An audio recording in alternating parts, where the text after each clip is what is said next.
Hello student, welcome to success sign. तो आज हम लोग क्या पढ़ेंगे, टेक्सटाइल की जो हिस्ट्री है उसके बारे में जानेंगे।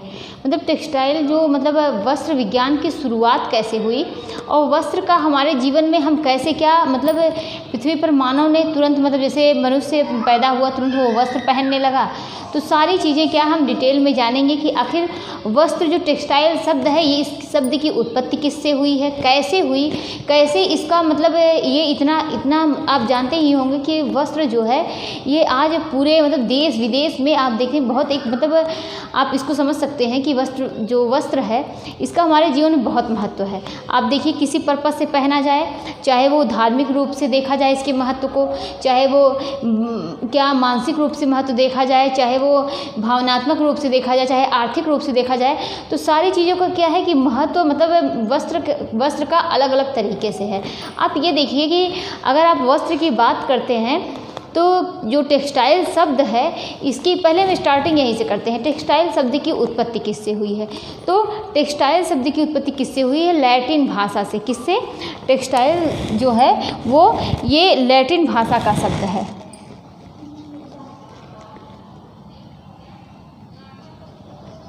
टेक्सटाइल किसका शब्द है? लैटिन भाषा का। लैटिन भाषा का शब्द है जिसका अर्थ क्या होता है? इसका अर्थ होता है फाइबर। फाइबर मतलब रेशा, रेशा मतलब तंतु, चाहे जो कहिए, चाहे फाइबर बोलिए, रेशा बोलिए, तंतु बोलिए। देखिए जब भी आप इसमें कंफ्यूज होइए तो आप ज़रूर देख लीजिए कि तंतु लिखा है, रेशा लिखा है तो फाइबर लिखा हो ना। तो फाइबर जो है तो क्या है कि जिसका अर्थ है फाइबर से बने हुए क्लॉथ या फाइबर से बने हुए फैब्रिक ना, कुछ भी कह सकते हैं। फाइबर मतलब रेशे से बने हुए कपड़े। तो जिसका अर्थ क्या होता है? जिसका अर्थ होता है क्या? फाइबर से बने हुए रेशे। तो जिसका अर्थ हुआ क्या? फाइबर से बने हुए क्या? रेशे नहीं, क्लॉथ। फाइबर से बने हुए क्लॉथ। टेक्सटाइल शब्द क्या है? ये टेक्सटाइल शब्द जो है लैटिन भाषा का शब्द है ना, लेकिन अगर देखा जाए तो ये किससे बना है? तो टेक्सटाइलिस शब्द से बना है। किससे? टेक्सटाइल शब्द जो है, टेक्सटाइल शब्द किससे? टेक्सटाइलिस शब्द से बना है।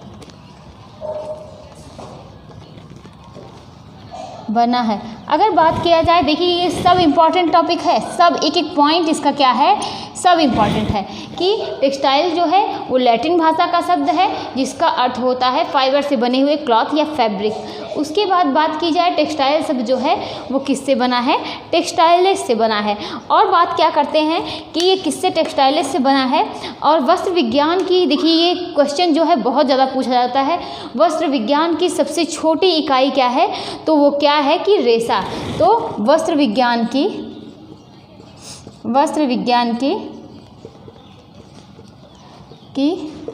सबसे छोटी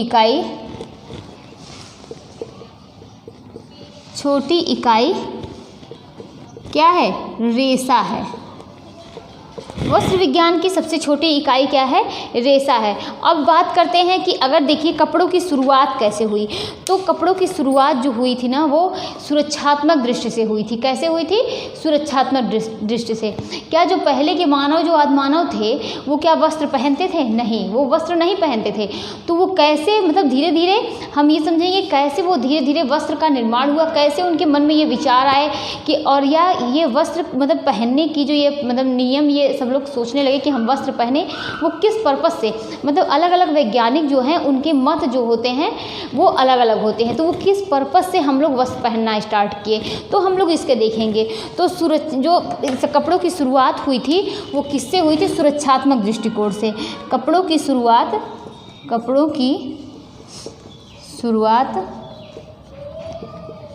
किससे हुई थी? सुरक्षात्मक दृष्टिकोण से हुई।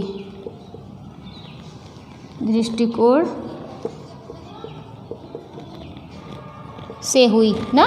तो जो है सुरक्षा जो है वो दो चीज़ों से करने के मतलब दृष्टिकोण से हुई थी। अब वो सुरक्षा चाहे मौसम से हो चाहे जानवरों से। देखिए कोई व्यक्ति कपड़े पहनता है ना तो वो मौसम से भी अब देखिए ठंडक जो है, अब ठंडक जा रही है तो क्या आप लोग, जब ठंडक आ रही थी तो आप लोग क्या वूलन कपड़े पहनने लगे। तो वो क्यों? क्योंकि हम लोगों को ठंडक से बचाव करना था। हम लोगों को मतलब एक आप ये समझ सकते हैं कि सुरक्षा का हमारे मन में ये भाव था कि ठंडक लग जाएगी अगर हम कपड़े नहीं पहनेंगे, वूलन कपड़े नहीं पहनेंगे। तो मतलब ठंडक में ठंडक वाले कपड़े और गर्मी में गर्मी वाले कपड़े। तो बात की जाए तो देखिए जो सुरक्षात्मक, जो हमारे मन में सुरक्षा का भाव है, मतलब जो सुरक्षा का हमारे मन में ये सोच है कि सुरक्षा की दृष्टि से ये दो पर्पस से होता था। एक क्या कि मौसम के अनुसार, मौसम के लिए सुरक्षा, और दूसरी क्या है कि जानवरों से सुरक्षा। तो दोनों की वजह से क्या होगा कि कपड़े जो है वो पहनने जाएं। मौसम से बचने के लिए वस्त्र पहनते थे पहले, और क्या पहनते थे, और किसके लिए कि जानवरों से बचने के लिए।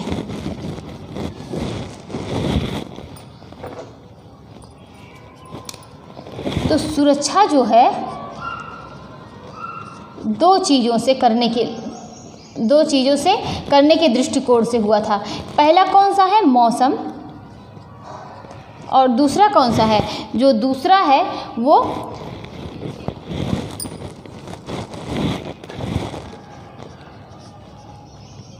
दूसरा क्या है? जानवरों से। तो पहला मौसम है। मौसम से बचने के लिए क्या करते थे कि मौसम से बचने के लिए वस्त्र पहनते थे, बचने के लिए वस्त्र पहनते थे ना। अब बात करते हैं जानवरों से, तो इसमें क्या करते थे कि जानवरों से बचने के लिए वस्त्र पहनते थे, जानवरों से बचने के लिए वस्त्र पहनते थे।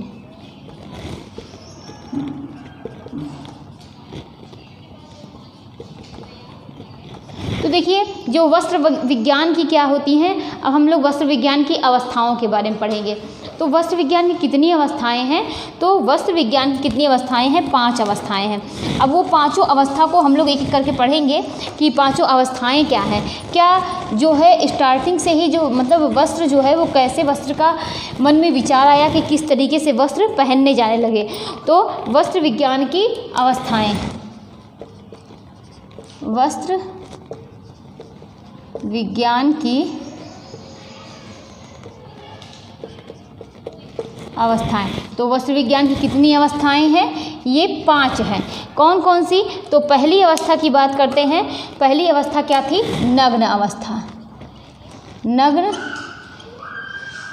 अवस्था। तो क्या इस नग्न अवस्था में क्या करते थे?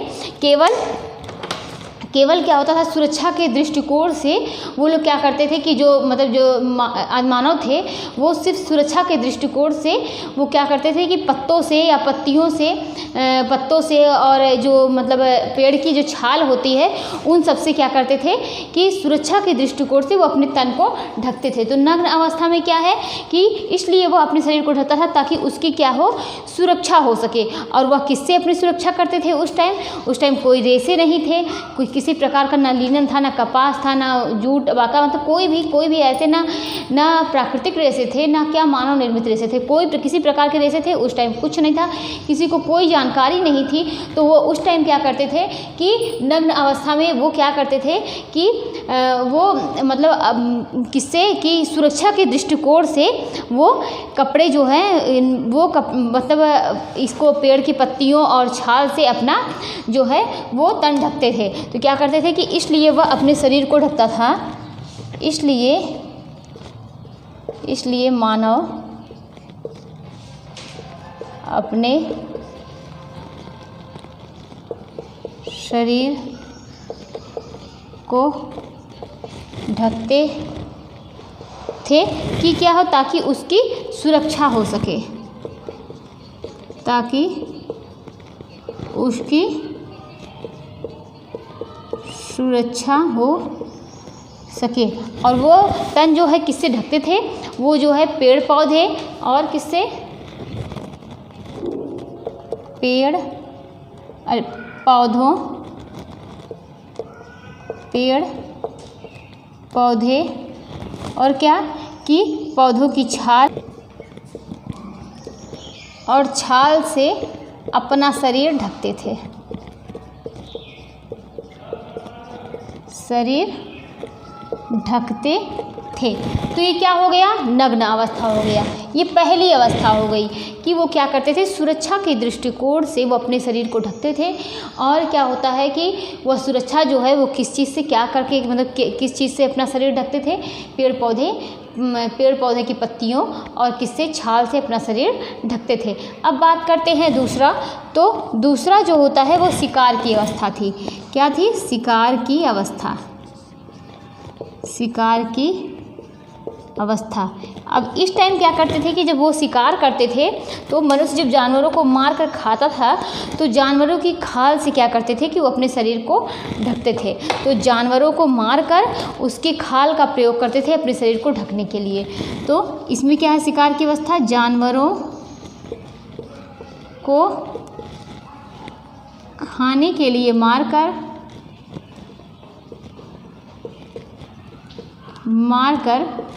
क्या करते थे कि जानवरों को खाने के लिए मारकर उसकी खाल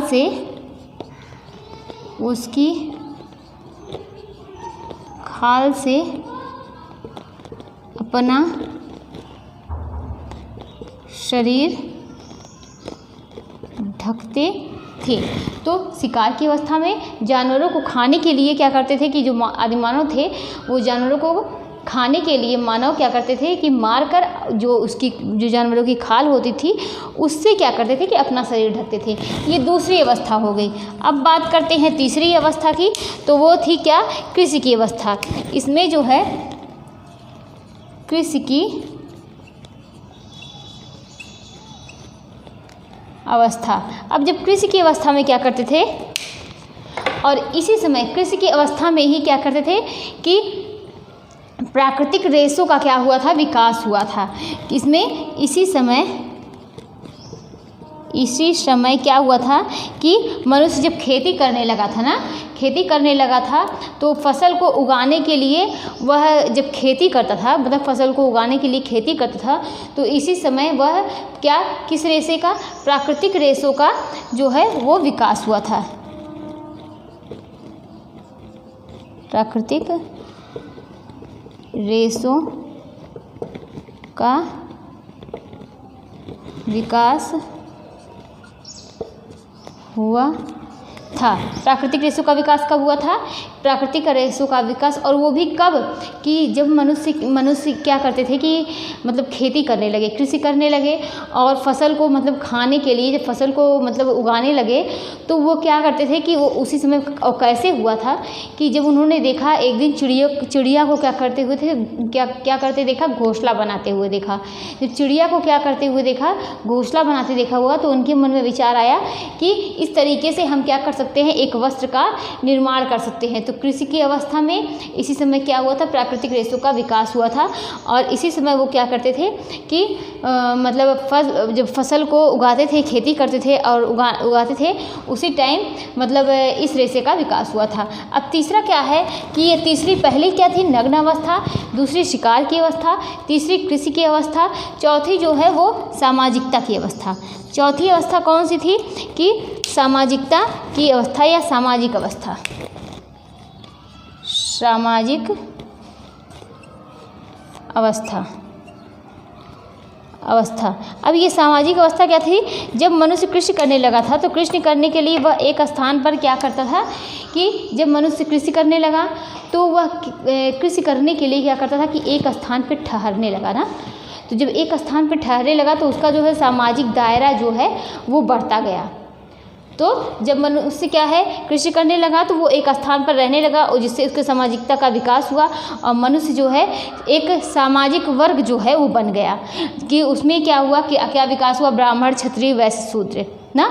तो देखिए जब वो कृषि नहीं करता था तो वो कभी वो यहाँ रहता था, कभी वो दूसरी जगह पे रहता था, लेकिन जब वो फसल को बोने लगा तो फसल को मतलब वो जब वो मतलब बुआई कर रहा है, फिर उसकी कटाई करेगा, मतलब सब कुछ करने में जब उसको फसल का जब तक उत्पादन नहीं होगा और फसल जो है वो काट नहीं लेगा, तब तक वो क्या करता था, एक जगह स्थिर हो गया। और जब एक जगह स्थिर हो गया तो उसका जो सामाजिक दायरा हो गया वो बढ़ता गया ना, उसका सामाजिक विकास होने लगा।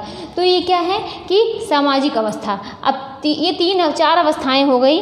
अब लास्ट अवस्था कौन सी थी? आधुनिक अवस्था। लास्ट अवस्था कौन सी है? आधुनिक अवस्था।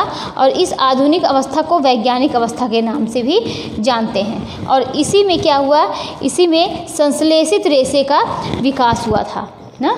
आधुनिक अवस्था, आधुनिक अवस्था, इसे ही वैज्ञानिक अवस्था भी कहते हैं।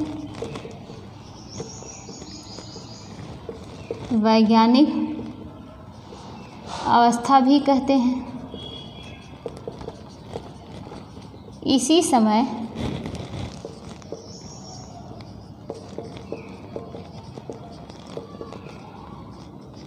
संश्लेषित रेशे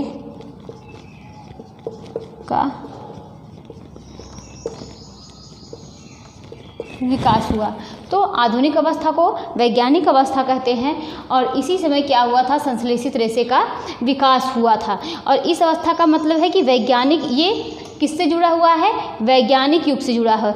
और यहाँ पर संश्लेषित रेशे का विकास हुआ, जो कि आज के युग में हो रहा है ना। तो ये अब इसमें क्या है कि इसे एक नाम से और जानते हैं, इसे मशीनीकरण व्यवस्था भी कहते हैं। क्या कहते हैं? मशीनीकरण व्यवस्था। इसे किस नाम से जानते हैं? इसे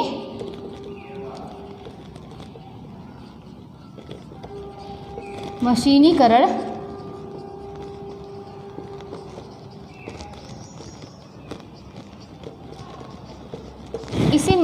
व्यवस्था भी कहते हैं। तो आधुनिक अवस्था को वैज्ञानिक अवस्था भी कहते हैं। इसी समय संश्लेषित रेशे का विकास हुआ और इसे मशीनीकरण व्यवस्था भी कहते हैं। और इस समय क्या, जब मशीन का विकास हो गया तो इससे समय और ऊर्जा की क्या होने लगी? बचत होने लगी। इस समय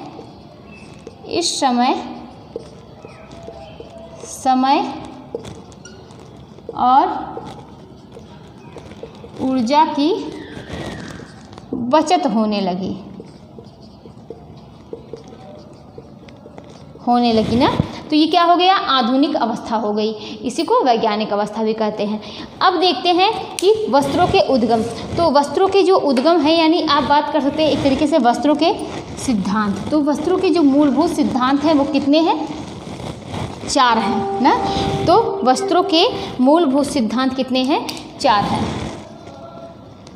वस्त्रों के सिद्धांत, तो वस्त्रों के मूलभूत सिद्धांत कितने हैं? 4 हैं। अब ये 4 कौन कौन से हैं? पहला जो है वो क्या है? लज्जाशील। पहला क्या है? लज्जाशील। अब लज्जाशील की बात करें तो इसे क्या बोलते हैं? इसे मोडेस्टी बोलते हैं। क्या बोलते हैं? मोडेस्टी बोलते हैं। तो देखिए, जब मतलब उसके सिद्धांत क्या थे कि जब वो मतलब शुरुआत में जो है कुछ वैज्ञानिक इसको क्या मानते हैं कि मतलब मनुष्य जो है जब कपड़े वस्त्र पहनता था वो शर्म से, मतलब वो शर्म से, वो लज्जा की वजह से वो अपने तन को ढकता था। तो ये पहला सिद्धांत है कि पहला कुछ वैज्ञानिक इसको क्या मानते हैं कि जब वो कपड़े का निर्माण किया या कपड़े पहनना शुरू किया तो वो अपने शरीर को शर्म से ढकने के लिए, उसको जब मतलब लज्जाशील यानी उसको शर्म आती थी इसलिए उसने कपड़े पहनना स्टार्ट किया। तो ये लज्जाशील हो गया, जिसको क्या बोलते हैं? मोडेस्टी बोलते हैं। अब बात करते हैं क्या? अलज्जाशील। दूसरी क्या है? दूसरा सिद्धांत अलज्जाशील। इसे क्या बोलते हैं कि अलज्जाशील या लज्जाहीन के नाम से भी जानते हैं। लज्जाहीन या क्या बोलते हैं? इनमोडेस्टी।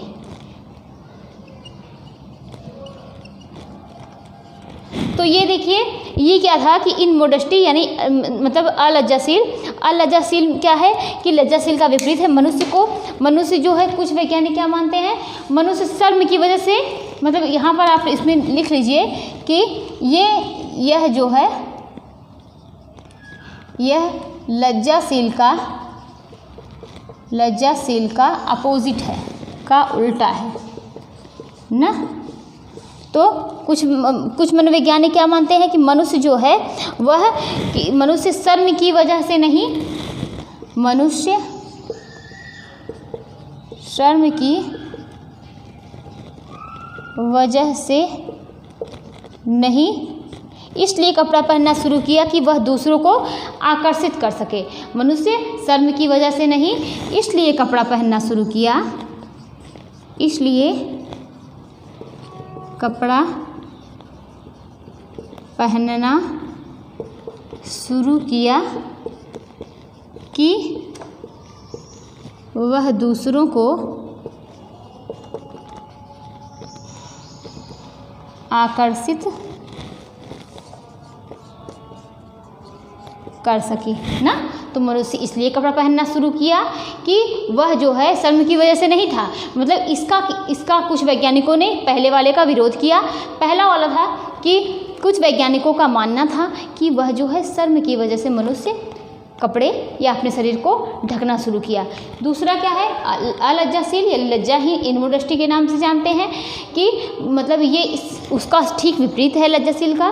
कि कुछ मतलब वैज्ञानिकों का मानना था कि इसलिए वह कपड़ा पहनना नहीं शुरू किया, वह इसलिए शुरू किया था कि वह दूसरों को आकर्षित कर सके ना। तो ये दो चीज़ हो गई। अब तीसरी क्या है, तीसरी है क्या, प्रोटेक्टिव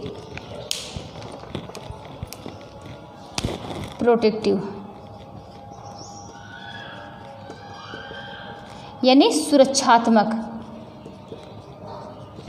तो देखिए ये ज़्यादा मनोवैज्ञानिकों का मानना है ना। और देखिए इसकी जो है सबसे पहले इसकी आलोचना हुई थी। अगर ये पूछा जाए कि सबसे पहले किसकी आलोचना हुई थी, सबसे पहले लज्जाशील की आलोचना हुई थी। सबसे ज़्यादा किसको माना गया था, तो सबसे ज़्यादा स्वीकार की जाने वाली थ्योरी कौन सी है, प्रोटेक्टिव है ना। तो इसमें क्या है कि कुछ वैज्ञानिक ये मानते थे कि वह अपने शरीर को सुरक्षा करने के लिए, चाहे वो मौसम से सुरक्षा हो, चाहे वो जानवरों से सुरक्षा हो, इसलिए उसने कपड़ा पहनना स्टार्ट किया। तो ये क्या है, कुछ मनोवैज्ञानिक इस सिद्धांत को मानते हैं कि जो मनुष्य जानवरों से बचाने के लिए पहनना शुरू किया था। कुछ मनोवैज्ञानिक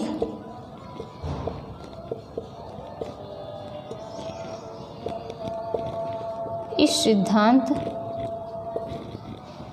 को मानते हैं कि मनुष्य जानवरों से सुरक्षा के लिए वस्त्र पहनना शुरू किया।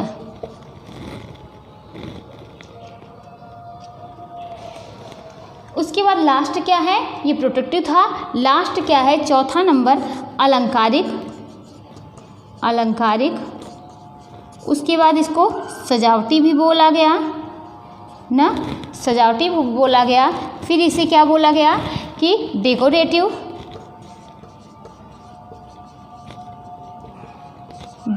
सिद्धांत। तो कुछ मनोवैज्ञानिक जो है वो इस सिद्धांत को मानते थे कि मनुष्य जो है इसलिए अपने आप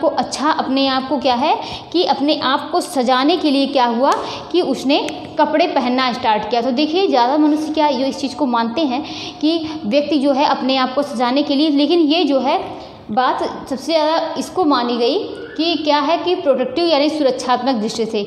लेकिन देखिए अब आज के समय में क्या है वाकई कि सजाने के लिए अपने व्यक्ति क्या होता है कि जितनी ज़्यादा से ज़्यादा जो चीज़ें जो हमारे ज़रूरत से ज़्यादा जो हमारे ज़रूरत के लिए है उतनी तो ठीक, लेकिन जो उससे ज़्यादा है वो मनुष्य क्या करता है कि अपने आप को सजाने के लिए ही कपड़े पहनता है। और सिर्फ आवश्यकता को छोड़ दीजिए तो सजावट के लिए देखिए कोई वॉच लगाता है, कोई क्या है कि ईयर रिंग पहनता है, कोई क्या है क्लचर लगा लेता है बाल में। तो ये सब क्या है क्या ये उसकी आवश्यकता है? आवश्यकता नहीं है। व्यक्ति जो है अपने आप को, मनुष्य जो है अपने आप को अच्छा दिखाने के लिए वो एक से एक कपड़े पहनता है ना, मतलब कि सोचता है कि मैं अपने आप को सजाने के लिए, अपने आप को अच्छा दिखाने के लिए इस तरीके से वो कपड़े पहनता है। आप देखिए कि अभी अंबानी के यहाँ शादी थी तो फिर उसमें क्या था कि मतलब उनके जो मतलब ये कपड़े उन्होंने इतने के पहने, उनकी शादी में ये पहना गया, अरे उनकी शादी में उन्होंने इतने खर्च किए।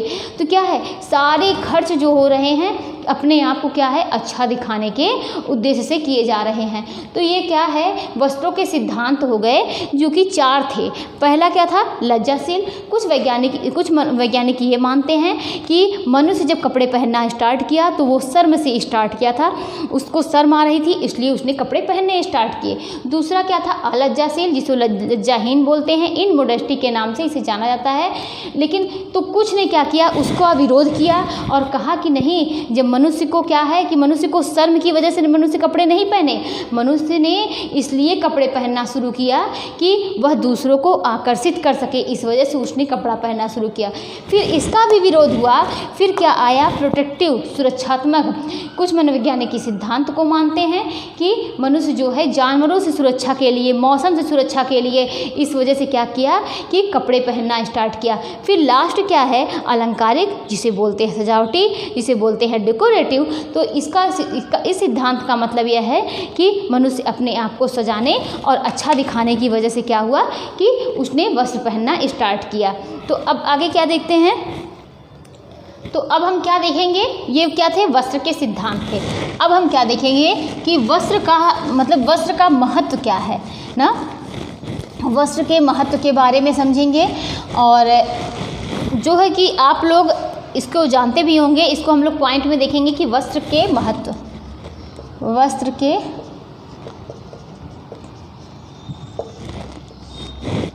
तो वस्त्र के महत्व की बात करें तो वस्त्र से क्या होती है कि सबसे पहले स्टार्टिंग में ही वस्त्र से क्या होती है, हमारे शरीर की सुरक्षा होती है। चाहे वो मौसम से कह दी जाए, मौसम से सुरक्षा होती है, चाहे जानवरों से सुरक्षा होती है। तो वस्त्र से हमारे शरीर की सुरक्षा होती है। चाहे वो बात की जाए मौसम की, तो चाहे या तो जानवरों की बात करिए, किससे, मौसम या किससे, जानवरों से। ये क्या है, ये वस्त्र का महत्व है। दूसरा पॉइंट क्या हो गया कि वस्त्र से मानसिक सुरक्षा होती है, मानसिक सुरक्षा होती है। अब ये मानसिक सुरक्षा होती कैसे है, मानसिक सुरक्षा इस तरीके से होती है कि अभी आप कपड़े पहन के जाइए, आप ऐसे जगह जा रहे हैं, थोड़ा ठीक ठाक पहने रहिए, तो जैसे कि आपका मानसिक रूप से भी क्या होंगे कि आप बिल्कुल मतलब सेटिस्फाई होंगे ना। अभी आप कपड़े जो है जिस माहौल में आप जा रहे हैं, आप ऐसे स्थान पे जा रहे हैं कि अगर आप उस हिसाब से कपड़े नहीं पहने हैं, आपके कपड़े फटे हैं या इस तरीके से नहीं पहने हैं, तो क्या है कि आप मानसिक रूप से भी क्या होंगे, सेटिस्फाई नहीं होंगे। तो ये क्या है कि मानसिक सुरक्षा होती है वस्त्र से हमारे शरीर की भी सुरक्षा होती है। अब आगे क्या देखते हैं कि आकर्षण बढ़ता है, आकर्षण बढ़ता है। इसको तो आप सब लोग जानते होंगे कि आज के समय में क्या है कि एक से एक महंगे महंगे कपड़े सब लोग पहनते हैं। क्यों? क्योंकि उससे क्या होते हैं कि आकर्षित करने के लिए कि हम इतने अच्छे कपड़े पहनेंगे तो दूसरों को देखने में अच्छा लगेगा। सिर्फ आकर्षण मतलब आकर्षित करने के लिए क्या करते हैं। और अभी आप देखिए अच्छे कपड़े पहनिए तो मतलब किसी का कपड़ा, अभी आप कहीं जा रहे हैं पार्टी फंक्शन में या किसी फेस्टिवल वगैरह में, कहीं कोई पार्टी है आप जा रहे हैं, तो वहाँ पर आप देखेंगे कोई अगर अच्छे कपड़े पहने हैं तो तुरंत आपकी नज़र उस पर जाएगी ना। तो उससे क्या है कि आप मतलब उस व्यक्ति का क्या है वो आकर्षण बढ़ता है इससे कि वस्त्र जो है कि वस्त्र के महत्व में क्या होता है कि वस्त्र से आकर्षण बढ़ता है। शारीरिक आवश्यकताओं के लिए, शारीरिक आवश्यकताओं के, अब ये शारीरिक आवश्यकताओं के लिए देखिए अब क्या है, गर्मी आ रही है तो सबके स्वेटर वगैरह, कंबल, स्वेटर, ये सब क्या होंगे कि रखा जाएंगे ना। अब जब ठंडक आएगी तभी कपड़े निकलेंगे। तो ये क्या है कि अभी उसकी नीड नहीं है, जिस हिसाब से जैसी आवश्यकताएं होती हैं वैसे कपड़े क्या करते हैं कि पहने जाते हैं। तो ये क्या है कि शारीरिक आवश्यकताओं के लिए गर्मी में हम लोग क्या करते हैं कि ठंडी के जो गर्मी में है उसको ठंडक के कपड़े जो होते हैं उनको उठाकर रख देते हैं और गर्मी वाले कपड़े निकाल लेते हैं पहनने के लिए। तो उस समय क्या है, उस समय हमारे शरीर की आवश्यकता क्या है, ऐसे कपड़े पहनने की ना। तो ये शारीरिक आवश्यकताओं के लिए। अब हम लोग नेक्स्ट देखते हैं व्यक्तित्व के लिए। व्यक्तित्व के लिए तो व्यक्तित्व के लिए क्या है कि मनुष्य देखिए मतलब व्यक्तित्व के लिए मनुष्य वैसे ही कपड़े पहनता है जैसा व्यक्ति अपने आप को दिखाना चाहता है, अपने व्यक्तित्व को दिखाना चाहता है। अभी आप देखिए कोई डॉक्टर है तो डॉक्टर जो है वो उसी प्रकार से कपड़े पहनेगा जैसा उसको दिखाना होगा कि मेरा काम कैसा है, एक डॉक्टर का है ना, तो उसी हिसाब से वो कपड़े पहनेगा। आप देखिए किसी वकील को देख लीजिए, तो वकील क्या है, वकील उसी टाइप से कपड़े पहनेगा, मतलब अपने व्यक्तित्व को दिखाने के लिए क्या होता है कि कपड़े को पहने जाते हैं। तो जैसा व्यक्ति को व्यक्तित्व अपना दिखाना रहता है उसी हिसाब से वो कपड़े पहनता है। अब ये क्या हो गया, व्यक्तित्व के लिए। नेक्स्ट पॉइंट क्या हो गया कि फैशन के लिए। फैशन के लिए, और ये तो सब लोग जानते हैं कि आज के समय में वस्त्र जो है इंसान किस लिए पहन रहा है, वस्त्र इसीलिए पहनता है क्योंकि फैशन क्या है कि जैसा ट्रेंड में चलता है, अरे इस टाइप से फैशन चल रहा है तो इसी टाइप के कपड़े पहनने हैं। तो अपने आप को व्यक्ति अच्छा दिखाने के पर्पज़ से क्या कर रहा है कि वस्त्र धारण कर रहा है। तो ये फैशन के लिए हो गया। अब नेक्स्ट पॉइंट हम लोग क्या देखते हैं कि ये फैशन के लिए, फिर क्या है संस्कृति के लिए। संस्कृति के लिए तो जैसी जिसकी जहाँ की कल्चर होगा, जैसा जिसका कल्चर होगा उसी हिसाब से क्या हो रहा है कि कपड़े पहनते हैं। आप देखिए गुजराती कपड़े हो गए, राजस्थानी कपड़े हो गए ना, तो उसी हिसाब से क्या है कि अपनी संस्कृति को दिखाने दर्शाने के लिए क्या होता है कि कपड़े पहने जाते हैं। तो संस्कृति के लिए भी क्या होता है, कपड़े पहने जाते हैं। आत्मविश्वास के लिए, आत्मविश्वास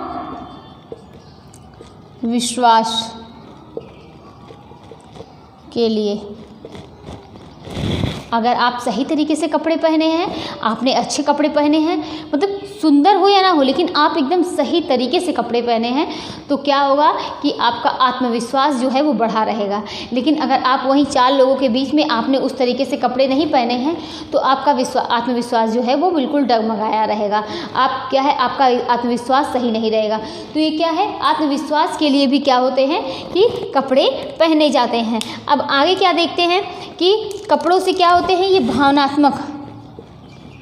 भावनात्मक। तो कपड़ों से क्या होते हैं कि भावनाएं जुड़ी होती हैं, जैसा कि हर ओकेज़न में अलग अलग कपड़े पहने जाते हैं। आप धार्मिक स्तर पर जाइए तो देखिए कि अभी मतलब आप वहाँ जाइए उज्जैन में, तो वहाँ पर देखिए जो महाकालेश्वर का जो मंदिर है ना, तो वहाँ पर आप दर्शन करने जाइए, या ऐसे मतलब 1-2 मंदिरें और हैं कि वहाँ पर आप दर्शन करने जाइए। तो वहाँ पर क्या है, वहाँ पर जीन्स और टी-शर्ट इस तरीके के कपड़े अलाउ नहीं हैं ना, इस तरीके के कपड़े अलाउ नहीं है। वहाँ पर क्या है कि अब आप जब जाएंगे तो आपको साड़ी दी जाएगी पहनने के लिए। मतलब अगर आपको अंदर दर्शन करने जाना है तो आपको क्या पहनना होगा, साड़ी पहनना होगा।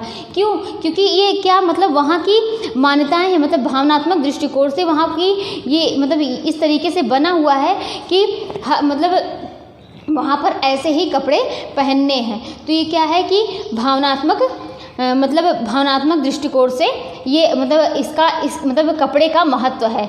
अब आगे क्या देखते हैं कि ये क्या हो गया कि कपड़े भावनाएं, जैसे कि और आप ये भी देख सकते हैं कि हर ओकेज़न पर क्या होते हैं कि कपड़े देखिए अलग अलग पहने जाते हैं अपनी भावनाओं को मतलब दर्शाने के लिए, अपनी भावनाओं को दिखाने के लिए। जैसे कि आप बात करेंगे कि अब आप इस समय देखिए कि शादी में हल्दी का फंक्शन हो गया तो सब लोग येलो कपड़े पहनते हैं, मेहंदी का फंक्शन हो गया सब लोग ग्रीन कपड़े पहनते हैं। तो इस टाइप से। अब आगे क्या देखते हैं, अभिव्यक्ति का माध्यम। आप इसको भी कह सकते हैं कि ये क्या है, वस्त्र जो है वो एक अभिव्यक्ति का माध्यम है। ना, एक अभिव्यक्ति का माध्यम है। जैसा कि हमने बताया कि मेहंदी के फंक्शन में आप ग्रीन कपड़े पहनिए, ये क्या है, ये हमने अपनी अभिव्यक्ति जो है वो प्रदर्शित की। और उसके बाद क्या है कि शादी विवाह में अलग टाइप के कपड़े रहेंगे और मतलब पूजा पाठ में अलग तरीके के कपड़े रहेंगे। तो अब मतलब क्या है कि ये अभिव्यक्ति का एक माध्यम है क्या, वस्त्र। और क्या है कि आर्थिक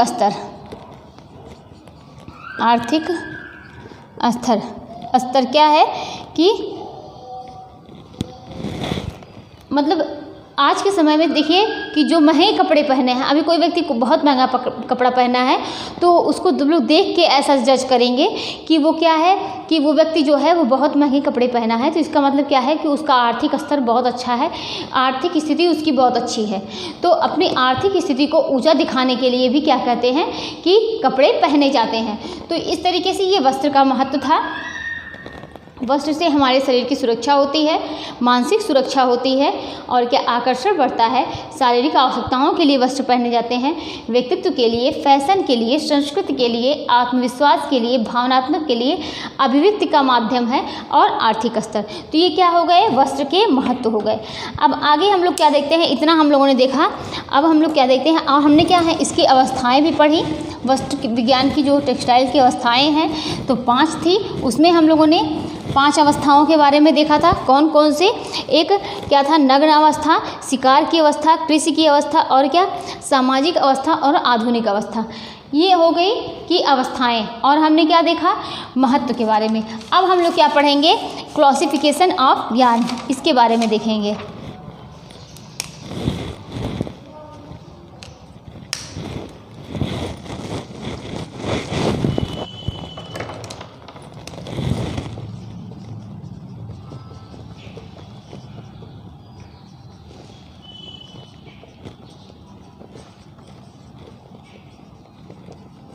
तो क्लासिफिकेशन ऑफ यार्न के बारे में देखेंगे, ये क्या होता है ना। तो ये जो हम जैसा कि हम लोग जानते हैं, कपड़ा जो है वो बनता किससे है, रेशों से ना। रेशों से ही कपड़ा बन के तैयार होता है और रेशे से हम क्या बनाते हैं, धागा बनाते हैं। धागे से हम क्या बनाते हैं, कपड़ा बनाते हैं। और जो कपड़ा अभी हमको प्राप्त हुआ है वो पहनने योग्य नहीं है, हम लोग क्या करते हैं, धागे को लूम पर चढ़ाते हैं या करघे पे चढ़ाते हैं, उससे हमको कपड़ा प्राप्त होता है। और वो जो कपड़ा प्राप्त होता है उसे ग्रेगुड या ग्रेसगुड के नाम से जाना जाता है। वो किस कलर का होता है, वो मटमैले रंग का होता है। उसके बाद हम उस पर बहुत तरीके की परिसज्जा करके, फिनिशिंग करके, उसको सिलाई सब कुछ करके हम क्या करते हैं, कपड़ा जो है वो पहनने योग्य बनाते हैं। तो ये क्या हो गया, कपड़े का मतलब एक छोटे से रूप में इसका एक मतलब तैयार कपड़ा इतने रूप में बन गया। लेकिन इसके क्या है, बहुत से प्रोसेस हैं, बहुत से तरीके हैं। तो हम लोग देखेंगे कि इसमें क्या है, हम लोग एक एक करके देखेंगे। तो ये क्या है, रेशे से क्या है पूरा कपड़ा बनाएंगे। और अगर बात करते हैं तो वस्त्र विज्ञान की सबसे छोटी इकाई हमने क्या समझा, वस्त्र विज्ञान की सबसे छोटी इकाई क्या है, रेशा है। तो वस्त्र विज्ञान की सबसे छोटी इकाई रेशा है। हमने क्या समझा, पहले हमने रेशा पाया, उसके बाद हमने क्या बनाया, रेशा से हमने धागा बनाया, धागे से हमने क्या बनाया, कपड़ा बनाया, कपड़े से हमने क्या बनाया, पहनने योग्य बनाया, पहनने योग्य कपड़ा बना ना। इतने प्रोसेस से हम लोगों को पूरा इतना पढ़ना है ना। तो क्या है, रेशा। अब रेशे कितने होते हैं सबको पढ़ना है।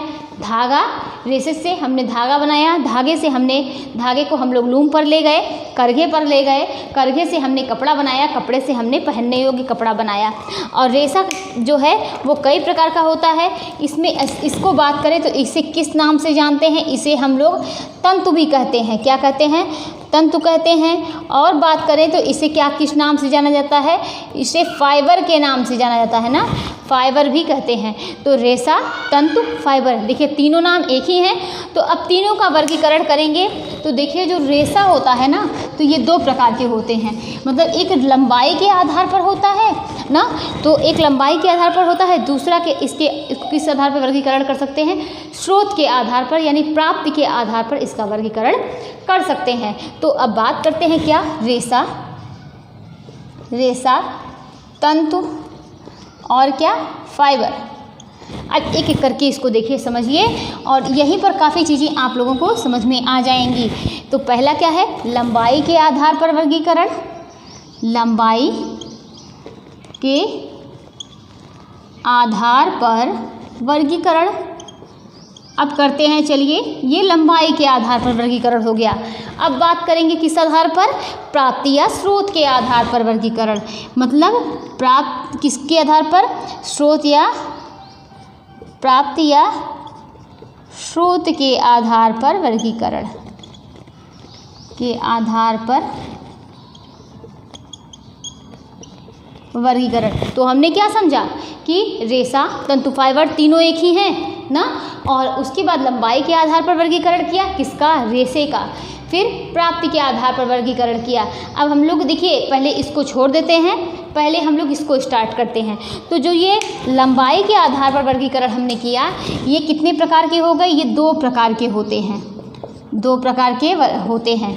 अब पहला कौन सा है कि एक होता है फिलामेंट, फिलामेंट ना, फिलामेंट, और जिसे क्या बोलते हैं, दीर्घाकार, दीर्घाकार।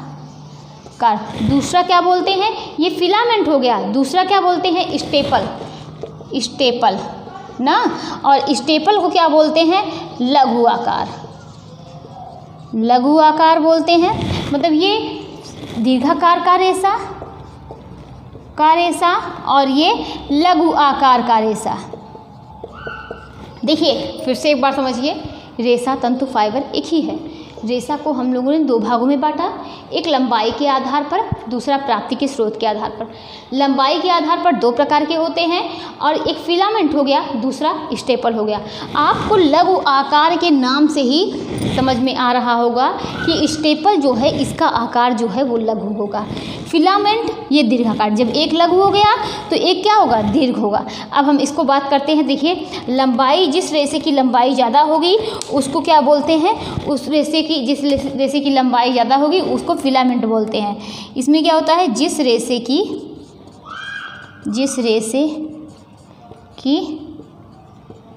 लंबाई ज़्यादा होगी, जिस रेशे की लंबाई ज़्यादा होगी उसे फिलामेंट में रखते हैं। लेकिन जिस रेशे की लंबाई ज़्यादा होगी उसका मेज़रमेंट किस में करेंगे, मीटर में होगी, उसका मेज़रमेंट मीटर में करते हैं। और ये प्राकृतिक जगत के जो सभी रेशे हैं, वो रेशे जो सारे रेशे हैं प्राकृतिक जगत के, वो कितने हैं, वो इसमें स्टेपल में आते हैं। लेकिन सिर्फ एक रेशा को छोड़कर, यानी रेशम को छोड़कर सारे रेशे किस में आते हैं, स्टेपल में। तो अगर बात की जाए, अगर ये पूछा जाए कि जो रेशम है वो फिलामेंट में आता है या स्टेपल में, तो आप क्या कहेंगे, रेशम जो है वो फिलामेंट में आता है। मतलब यहाँ पर ये देखिए पॉइंट, प्राकृतिक जगत के सारे रेशे स्टेपल में आते हैं, लेकिन सिवाय एक रेशे को छोड़कर। किस रेशे को छोड़कर, किस रेशे को, रेशम को छोड़कर। तो रेशम जो है इसका मापन करना होगा, इसका मेजरमेंट करना होगा, तो किस में करेंगे, मीटर में ना। तो यहीं पर देखिए एक बार फिर से हम यहाँ पर लिख देते हैं, आप लोगों को सारी चीज़ें एक जगह पे हो जाएं। तो पहले क्या था, पहले ये रेशा है ना, तंतु है, तो इसको 2 भागों में बांटा।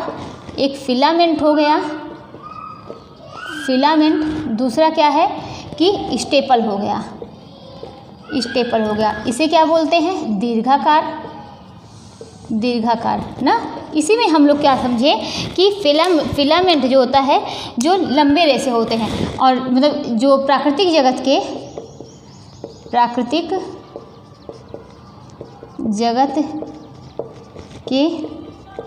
सारे रेशे किस में आते हैं, स्टेपल में आते हैं, स्टेपल में आते हैं। सिर्फ किसको, रेशम को छोड़कर, रेशम को छोड़कर। यानी रेशम किस में है, आता है फिलामेंट, और फिलामेंट के रेशे का मेजरमेंट किस में करते हैं, मीटर में। तो फिलामेंट के रेशे का मेजरमेंट मीटर में करते हैं। अब इसमें कौन से रेशे आते हैं? सारे के सारे जो कृत्रिम जगत के रेशे होते हैं वो फिलामेंट में आते हैं। सारे के सारे कृत्रिम जगत के रेशे फिलामेंट में आते हैं। अब बात करते हैं कि जो इसमें आते हैं सारे के सारे कृत्रिम जगत के रेशे फिलामेंट कहलाएंगे या फिलामेंट में आते हैं। ये कितने प्रकार के होते हैं? ये 2 प्रकार के होते हैं। ये 2 प्रकार के होते हैं। एक क्या होता है? मोनोफिलामेंट, दूसरा मल्टीफिलामेंट। पहला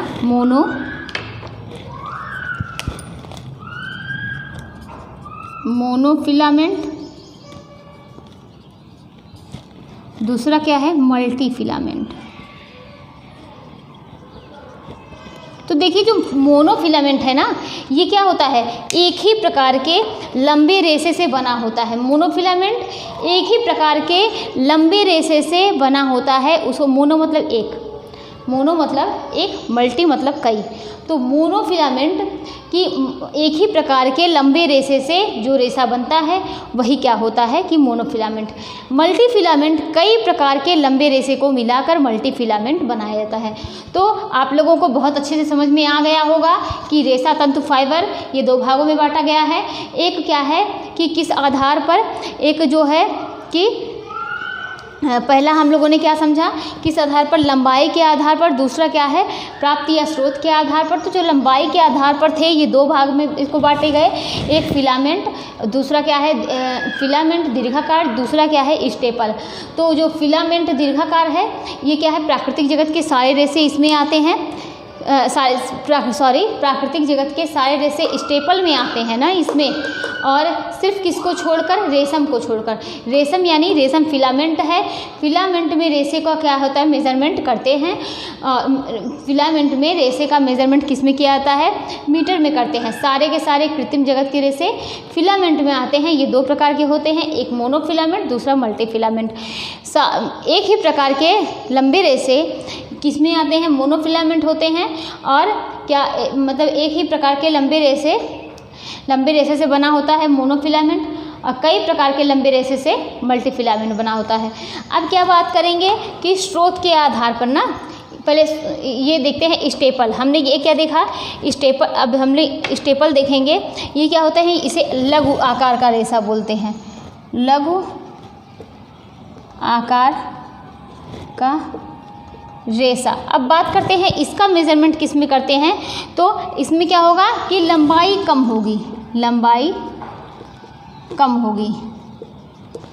कम होगी, इस रेशे का जो है कि इनका मापन और मतलब मेजरमेंट किस में करेंगे? इंच में। इसका मेजरमेंट इंच में करेंगे,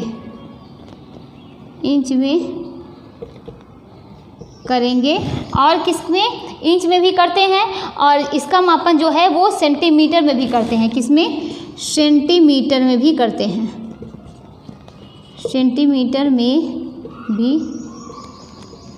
हैं। तो ये स्टेपल यानी लघु आकार का जो रेशा है ना, इसका मापन, इसमें क्या होगा? लंबाई कम होगी। इसका मेजरमेंट इंच में करेंगे, सेंटीमीटर में भी करते हैं।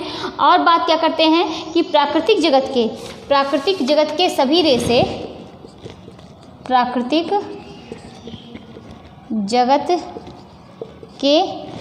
रेशे, किस में आते हैं? प्राकृतिक जगत के सभी रेशे स्टेपल में आते हैं, लेकिन किसको? सिर्फ रेशम को छोड़कर ना। तो ये देखिए सिर्फ रेशम इसमें आता है। प्राकृतिक जगत के सारे रेशे स्टेपल में आते हैं, सिर्फ रेशम इसमें आता है। और इसमें प्राकृतिक जगत के सभी रेशे आते हैं, आते हैं किसको छोड़कर, रेशम को छोड़कर। तो ये क्या हो गया, हम लोगों ने बहुत अच्छे से समझा कि फिलामेंट और स्टेपल क्या हो गया। ये किसके आधार पर था, ये लंबाई के आधार पर था। अब हम लोग बात करते हैं किसके आधार पर, स्रोत के आधार पर।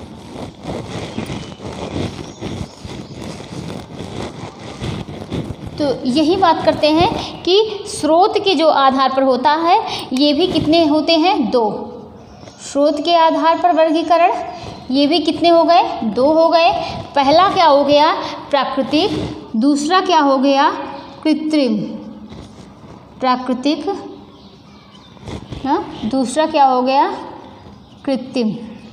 अब जो प्राकृतिक हो गया ना, ये प्रकृति से प्राप्त होते हैं और ये कितने प्रकार के होते हैं, 3 प्रकार के। प्राकृतिक जगत की प्रकृति से प्राप्त होते हैं, ये कितने प्रकार के हो गए, 3 प्रकार के।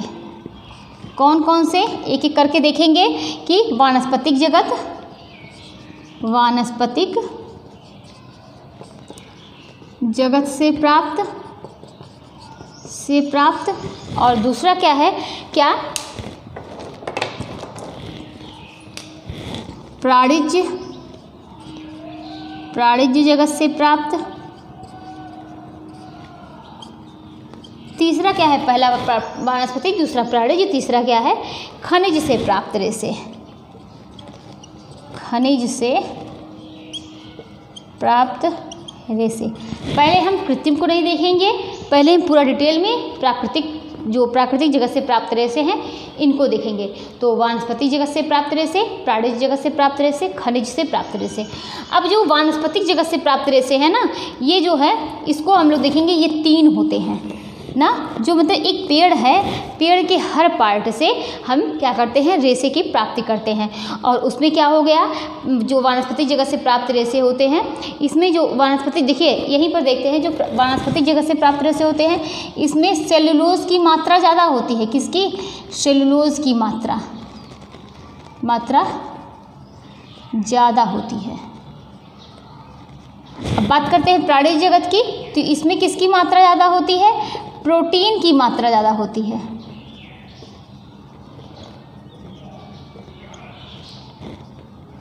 अब एक एक करके पढ़ेंगे। वानस्पतिक जगत से प्राप्त, मतलब एक पेड़ है और पेड़ के हम लोग हर पार्ट से क्या रेशे की प्राप्ति करते हैं। पहला क्या है, बीज, तना, और लास्ट क्या है, पत्ती ना, पत्ती। तो पहले देखिए यहीं पर 2 को अच्छे से समझ लीजिए कि जो बीज से हम कौन से रेशे की प्राप्ति करते हैं। एक कापोक है, दूसरा क्या है, कपास। तो देखिए यहाँ से क्वेश्चन बहुत बनते हैं और इसी में व्यक्ति कंफ्यूज हो जाता है कि बीज से प्राप्त रेशे 2 हो गए, क्या है, कापोक है और दूसरा क्या है, कपास है। ये 2 हो गए। देखिए पहले इसको याद कर लीजिए, फिर इसको याद कर लीजिए, उसके बाद इसको समझना आपके लिए आसान हो जाएगा। तो बीज से प्राप्त रेशे कापोक और क्या, कपास। अब पत्ती से प्राप्त रेशे सीसल और पिना। क्या है, शीशल और क्या है, पिना। शीशल और पिना, ये 2 हो गए। बाकी जितने रेशे बचते हैं सब किससे प्राप्त होते हैं, तने से। अब तने में हम लोग क्या देखेंगे, लीनन हो गया, लीनन, जूट हो गया, और क्या, रेमी हो गई, और क्या, हेम्प हो गया, और क्या, कोयर हो गया ना, कोयर हो गया। तो कोयर की बात करें तो कोयर किससे प्राप्त होती है, जो नारियल की छाल नहीं होती, तो कोयर जो है वो नारियल की छाल से, कोयर के जो रेशे होते हैं कोयर से प्राप्त होते हैं, वो नारियल की छाल से प्राप्त होते हैं। तो क्या हमने एक एक करके देखा कि देखिए फिर स्रोत के आधार पर 2 भाग में, एक प्राकृतिक है, दूसरा कृत्रिम है। प्राकृतिक जगत से प्राप्त रेशे को हम लोग पढ़ रहे हैं। तो प्राकृतिक जगत से हम लोग वानस्पतिक जगत से प्राप्त करते हैं, प्राणिज जगत से प्राप्त करते हैं और खनिज से प्राप्त करते हैं। जो वानस्पतिक जगत से प्राप्त करते हैं उसमें 3 होते हैं, उसके 3 पार्ट हैं, बीज है, तना है, पत्ती है। जो बीज से प्राप्त होती है ये कापोक और कपास है। बात करते हैं पत्ती की, तो पत्ती से सीसल और पिना प्राप्त होता है। अब बात करते हैं जितने रेशे बचते हैं सब के सब किससे प्राप्त होते हैं, तने से।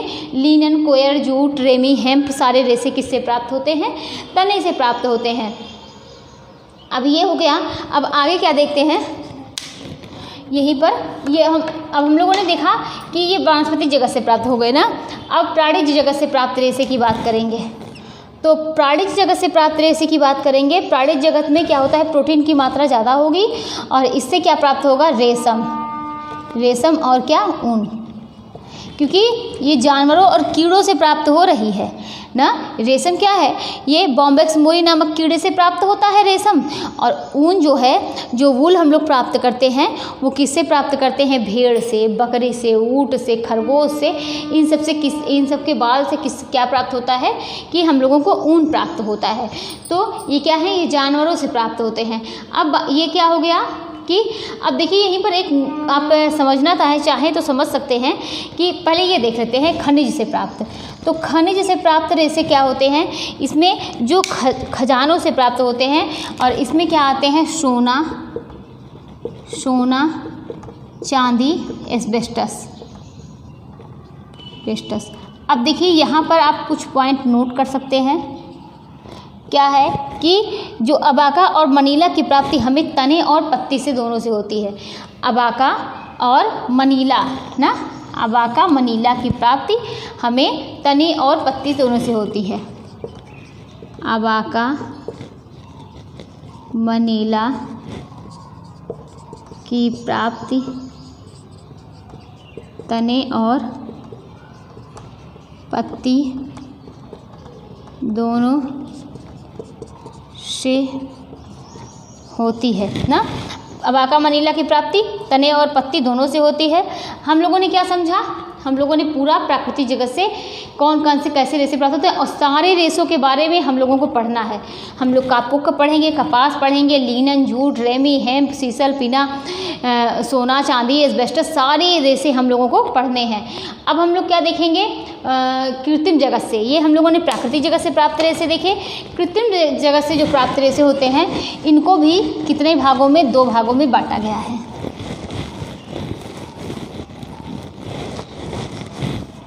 तो इनको भी कितने भागों में बांटा गया है, कृत्रिम जगत से प्राप्त रेशे को 2 भागों में। एक क्या है कि मानव निर्मित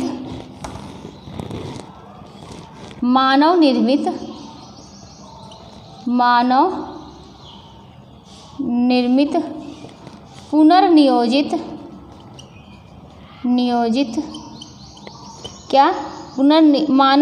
पुनर्नियोजित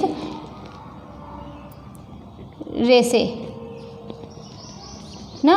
अब दूसरा क्या है कि रासायनिक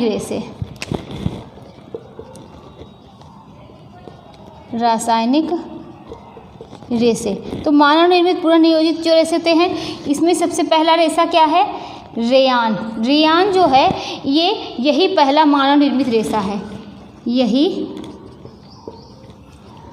पहला मानव निर्मित रेशा है। तो रेयान जो है, यही पहला मानव निर्मित रेशा है। और रेयान के फादर जो हैं वो काउंट हिलेरी डी चार्टोनेट हैं। कौन है इनके फादर काउंट हिलेरी डी चार्टोनेट। तो रेयान के, यही अगर पूछ लिया जाए कि मानव निर्मित पहला रेशा कौन सा है, तो रेयान है ना। और काउंट हिलेरी डी चार्टोनेट कौन है कि रेयान के फादर हैं। अब यहीं पर देखते हैं, जो रेयान होता है ना, ये 3 प्रकार का होता है। रेयान 3 प्रकार का होता है। अब इसको देखेंगे कि रेयान कितने प्रकार का होता है, 3 प्रकार का।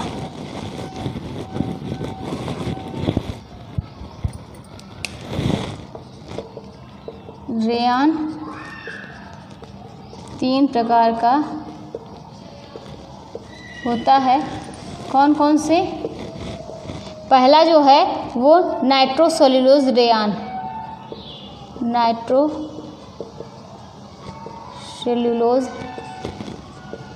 रेयान। दूसरा क्या है? कुप्रामोनियम रेयान, कुप्रामोनियम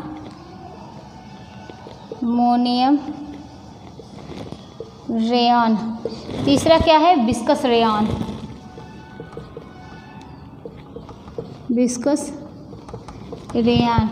तो पहला जो है जो नाइट्रोसेलुलोज रेयान है इसका जो है इसकी खोज जो है सर्वप्रथम जॉर्ज एडमर्स ने 1884 में की थी। कब? इसकी खोज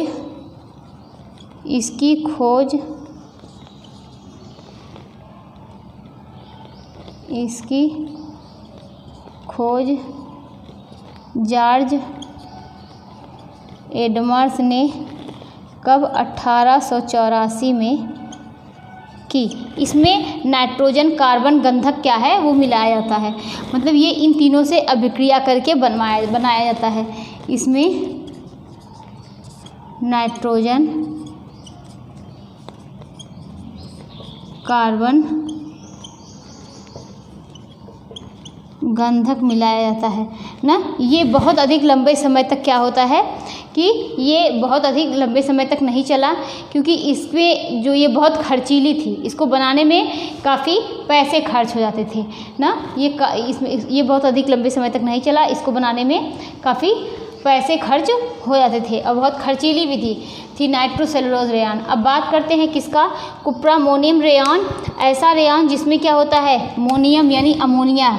ऐसा रेयान जिसमें क्या? जिसे अमोनिया सिल्क के नाम से जानते हैं, जिसे अमोनिया सिल्क के नाम से जानते हैं।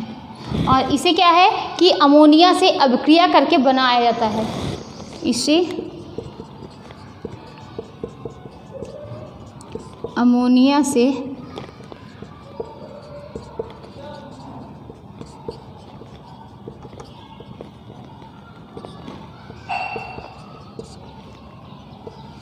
और इसकी खोज LH देस्पीसीज ने 1890 में की। तो इसकी खोज LH देस्पीसीज ने 1890 में की थी। अब बात करते हैं कि इसकी ये कुप्रामोनियम रेयान था। इसे रेयान जो है ऐसा रेयान जिसमें क्या होता है कि अमोनिया के नाम से जाना जाता है और अमोनिया सिल्क के, और इसे अमोनिया से अभिक्रिया करके बनाया जाता है। अब ये बात करते हैं कि इसकी खोज किसने की थी? LH देस्पीसीज ने। और इसकी नाइट्रोसेलुलोज की किसने की? जॉर्ज एडमर्स ने 1884 में। अब बात करते हैं विस्कस रेयान की। तो ये सस्ता भी है और अच्छा भी है। इस टाइम हम लोग प्रेजेंट टाइम वर्तमान में देखें तो विस्कस रेयान को हम लोग यूज़ करते हैं। तो ये क्या है? Viscose Ryan. ये रेयान सस्ता और अच्छा भी है। ये रेयान क्या है? सस्ता और अच्छा भी है। इसकी खोज कब हुई थी? 1892 में हुई थी। इसकी खोज 1892 में हुई थी। और इसकी खोज किसने की? वेबर, क्रॉस एंड मेंडल ने इसकी खोज वेबर क्रॉस एंड क्या है?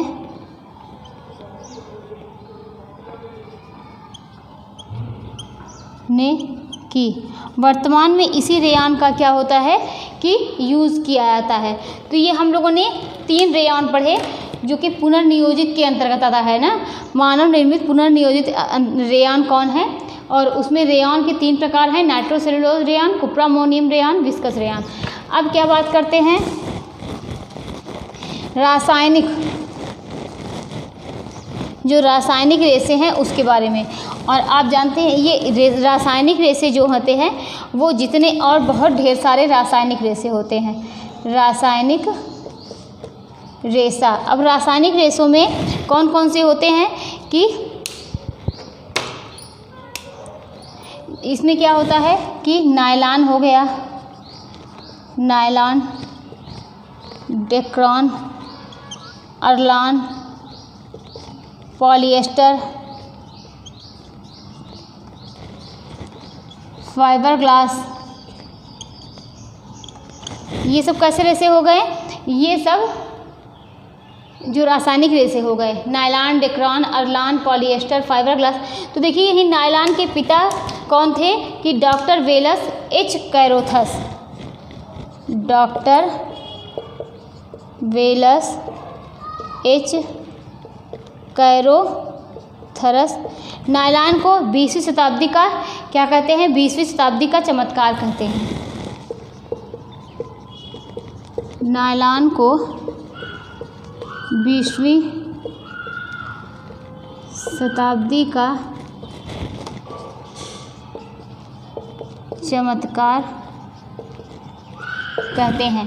तो ये क्या हो गया? देखिए हम लोगों ने आज 2 टॉपिक कंप्लीट किया। एक क्या है कि हम लोगों ने देखा क्या कि हिस्ट्री ना, तो जो मतलब हिस्ट्री है उसके बारे में हम लोगों ने देखा। फिर हम लोगों ने क्लासिफिकेशन ऑफ यार्न इसके बारे में देखा। अब हम लोग क्या देखेंगे कि कुछ इससे जुड़े क्वेश्चन देखेंगे ना, तो इससे जुड़े कुछ क्वेश्चन उसको समझेंगे। देखिए कैसे क्वेश्चन आते हैं, और यहीं से अगर आप लोगों ने इतनी क्लास ली होगी तो आप लोगों को समझ में आएगा कि कैसे क्वेश्चन यहाँ से बनेंगे। तो पहले देखिए टेक्सटाइल शब्द की उत्पत्ति हुई थी। टेक्सटाइल शब्द की उत्पत्ति हुई है। तो ऑप्शन में पहला हो गया लैटिन, और दूसरा क्या हो गया कि इटालियन, दूसरा इटालियन, तीसरा क्या हो गया जर्मन, और चौथा क्या हो गया ग्रीक। तो हम लोगों ने स्टार्टिंग में ही इसको पढ़ा कि टेक्सटाइल शब्द की उत्पत्ति होती है किससे? ये लैटिन भाषा से हुई है। अब नेक्स्ट ऑप्शन हम लोग क्या देखेंगे? नेक्स्ट क्वेश्चन, रेयान को कहते हैं। ये भी हम लोगों ने पढ़ा कि रेयान को कहते हैं। पहला ऑप्शन क्या है? आर्टिफिशियल सिल्क,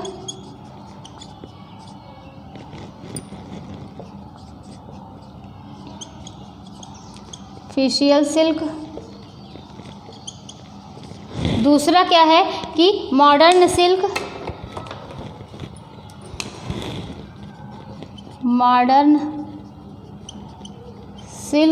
तीसरा है रेयॉन सिल्क, चौथा क्या है कि सिल्क पेपर। तो देखिए हम लोगों ने इसको भी पढ़ा कि रेयॉन को कहते हैं क्या? आर्टिफिशियल सिल्क के नाम से जानते हैं। अब ये तीसरा है, बीज से प्राप्त होने वाला रेशा है, बीज से प्राप्त होने वाला रेशा है। अब बताइए बीज से प्राप्त होने वाला रेशा कौन है? ऑप्शन में है पिना,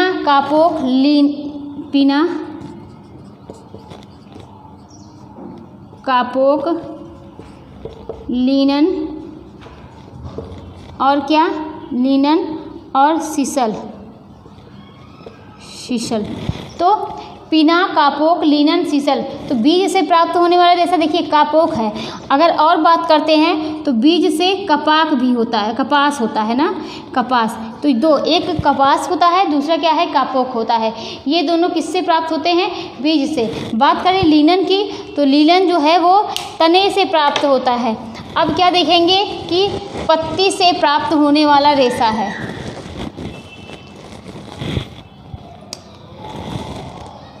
पत्ती से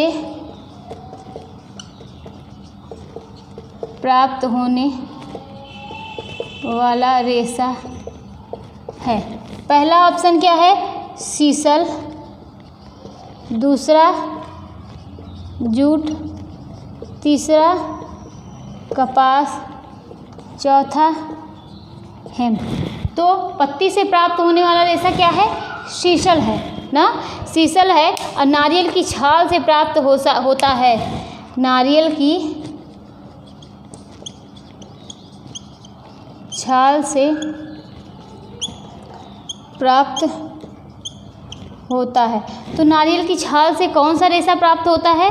इससे बात करें कि अगर रेमी हो गया, नेटल हो गया, एस्बेस्टस हो गया और क्या हो गया कि कोयर हो गया। तो नारियल की छाल से कौन सा रेशा प्राप्त होता है? कोयर ना। और क्या है कि प्राकृतिक रेशा नहीं है, प्राकृतिक रेशा नहीं है। क्या कि डेक्रान सिल्क और क्या है सोना और क्या है ऊन। तो प्राकृतिक रेशा ये तीनों क्या हैं?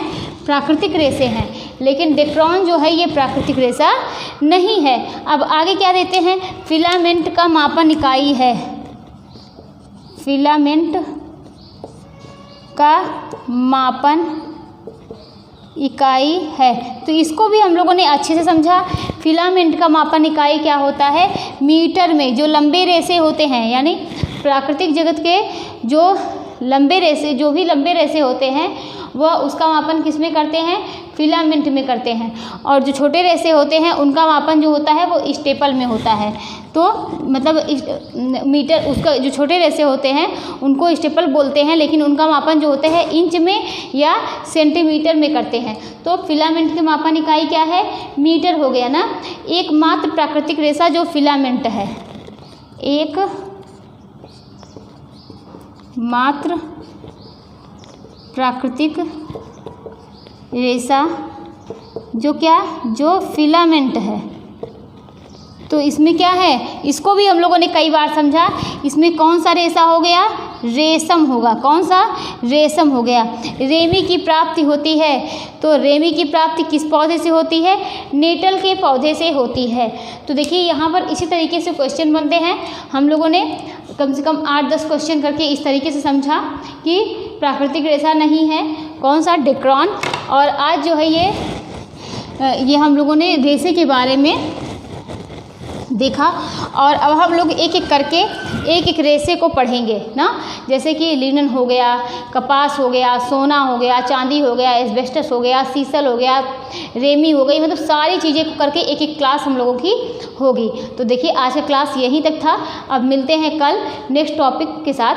Thank you.